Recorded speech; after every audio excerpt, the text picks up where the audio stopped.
Hello viewers and welcome to my blog for the British Grand Prix 2013 then. Always a fun one. The home of British motorsport, the home of Formula One, and we get to see the cars coming back. The action, the fans, it's always a wonderful experience.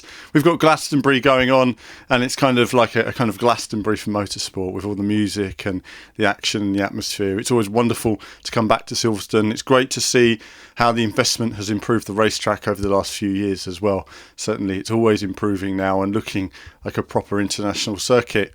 The weekend started off, obviously weather was a bit dodgy, it has to be said. A lot of rain, no cars out in first practice, but we knew it's going to dry up for the weekend, and it was good to see that the fans actually got some action as well. As for the race then, kicking off, obviously, we had a good qualifying from Mercedes. Lewis Hamilton up there, the Mercedes ahead of the Red Bulls. We've seen that a lot this year. They certainly have a quick car over one lap. Quickly off the line then, Lewis Hamilton, great start from him. Obviously, Nico Rosberg was taken by Sebastian Vettel with a terrible start from Mark Webber. What on earth is going on at Red Bull with Mark Webber's car? It's not really in Mark Webber's control, to be honest. There's a lot of launch control systems and software in there to help out. Certainly something Red Bull need to look at. Same thing doesn't seem to happen to Sebastian, rather strangely. Of course, contact with him with Roman Grosjean. Grosjean very unlucky there again. It's just one of those things, isn't it? He's always under pressure. And then the race was pretty straightforward from that point. A few overtakes from Fernando Alonso were pretty spectacular here and there. Action and jostling throughout the field, but it was starting to take shape. Lewis Hamilton leading, Sebastian Vettel slotting in behind with Nico Rosberg in third. And then they have a big gap right back to Adrian Sutil, who was just kind of backing up the field at that point. Force India is quite strong, but obviously they were running their own strategy. And of course there was the unlucky Paul di Resta working his way up from the back due to his issues in qualifying. So interesting first part of the race, and then suddenly, boom. Lewis Hamilton's left rear tyre blows, and then that changes the whole order of things. Lewis goes around, looks to be virtually out of the race.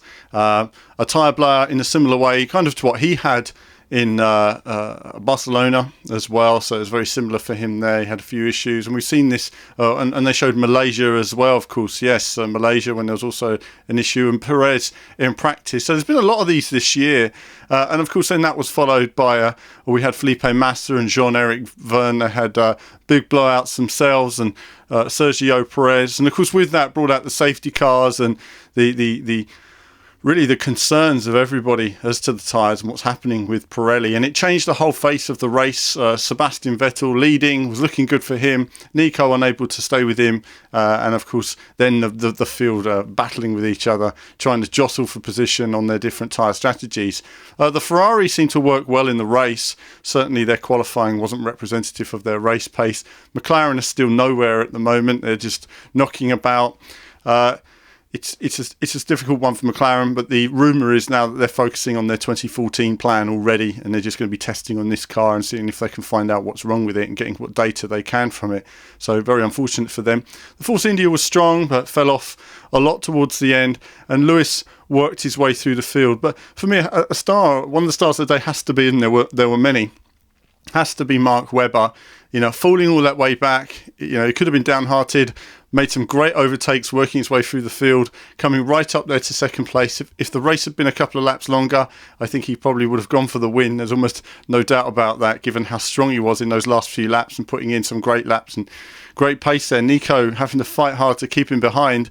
But the story of the day, obviously a great win for Nico Rosberg, his second of the season. Mark Webber, the last time we'll see him at Silverstone following his retirement from the sport this year. And of course, Fernando Alonso in third place. Lewis finishing in fourth there, just off the podium. A very unhappy Lewis. Firstly, a word about Mark Webber. His retirement. I think he's had a great career in Formula One. He's had highs and lows, ups and downs, and I think he's really picked a great time to call it a day if he was going to, or next year it's all going to change, new ways of driving. You don't know where you're going to end up, so I think it's interesting that he took this time to make that decision. Then there was obviously Lewis finishing just out of the points. Lewis extremely unhappy, very critical of Pirelli. And no doubt there'll be a lot of people online complaining at Pirelli right now, and it's all Pirelli's fault. And I actually feel that the situation is a bit more complicated than that. Lewis highlighted why didn't they bring the tyres that they used at the Pirelli test to this circuit. And I thought that was quite interesting because Lewis, they were using unmarked tyres, and the drivers say that when a tyre is wearing or it's going to a point that it's going to burst, the driver doesn't really know.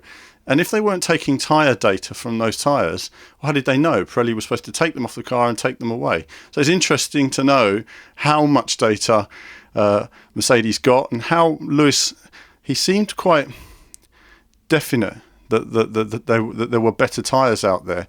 Now, what's interesting on that point is the BBC went and spoke to Martin Whitmarsh. Martin Whitmarsh says, well, we could do another test, but we had a test in Barcelona and they weren't able to fix it.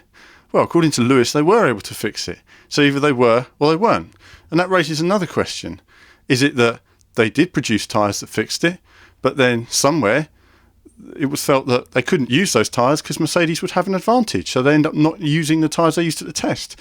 Then there was another story that said they were testing 2014 tyres, which was very interesting as well. We'll never really know all the ins and outs of what happened at Testgate and exactly what they were testing. On the one hand, it was for safety. On the other hand, they were testing tyres for next year, and there was never any clarity in that.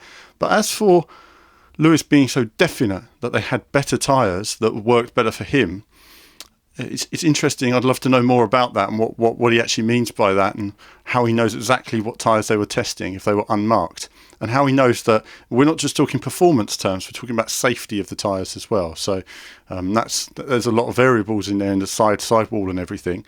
Now on the BBC, Gary Anderson pointed out the serrated edges on the rumble strips.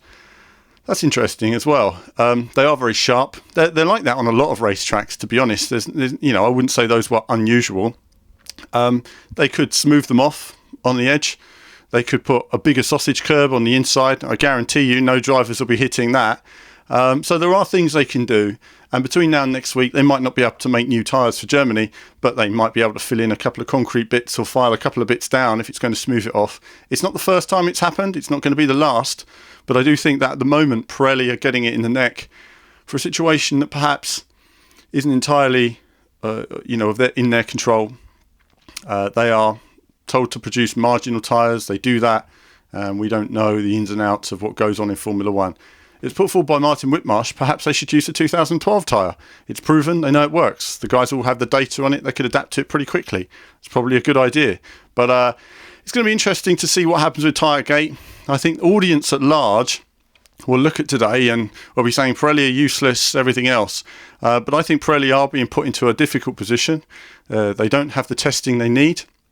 They don't have certain support that they require in developing these tyres. That's quite clear. They're asking for help and they're not getting it. And the FIA want marginal tyres. So, there's going to be a trade-off. If you want marginal tyres, you're going to get more tyre blowouts. It's going to be something like that. We used to have lots of tyre blowouts years ago. I think a lot of the audience of Formula One today are used to seeing Formula One cars that never break down, that never have tyre problems. This used to be a regular occurrence 15 years ago. You'd have more sort of deflations than actual tyre explosions, such as the one we've seen, but still tyre degradation was there. So, interesting. Lots of drama and controversy. That will roll on to next week. Nico Rosberg was called into the stewards earlier. He came out with a smile on his face. I haven't heard the exact response on that, but it sounds like it's just going to be a reprimand, if anything else, for driving under a yellow. Mark Webber had a similar penalty at some point earlier in the weekend, I believe.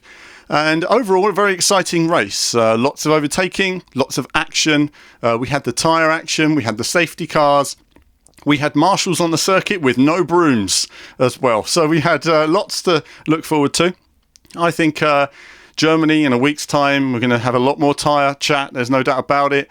Mercedes do appear to be much improved since Testgate. It has to be said, struggling on their tyres in Bahrain, struggling in their tyres again at Spain, but suddenly very strong after that. So it's very interesting to see how that's working. An interesting statement from Fernando Alonso before the race after qualifying was that Pirelli had bought tyres that suited two teams more than others. And that raises one more concern I'll just raise on this tyre issue. What that essentially means is that the harder tyre, the lower deg tyre, works better for, say, Mercedes and Red Bull, whereas the high deg tyre works better for Lotus and Ferrari. And we've seen that, when a high degradation circuit, so essentially the decision that Pirelli makes does kind of sway the race. Now, you could arguably say, oh, well, you should make a race car for all conditions, but we do know that how precise these cars are in the way they're developed. So that's an interesting little sideline story to see there in terms of how the tyres have developed and the difference in terms of compounds. And maybe they should move much more towards a harder compound to save in terms of safety and in terms of a more standard regulation, so that tyres aren't so different between every race. But we'll have to wait and see more on that soon. But I'd love to hear your opinions and feedback. Think about it. Think about the details of the race and what you would like to see. I think about the position Pirelli are in as well. Obviously, sad for Lewis Hamilton today. He wanted to win in front of his home crowd. But, that's Formula One. He ended in 4th place. It could have been worse. He could have been at McLaren this year and he could have been in Perez's car and been taken out entirely. So, good things do come. And he's still there battling in the championship in 4th place. And we will take it on to the next race now. Long way to go in this season. But it's been an excellent Silverstone Grand Prix today. And that's it from me for now. As ever, more soon.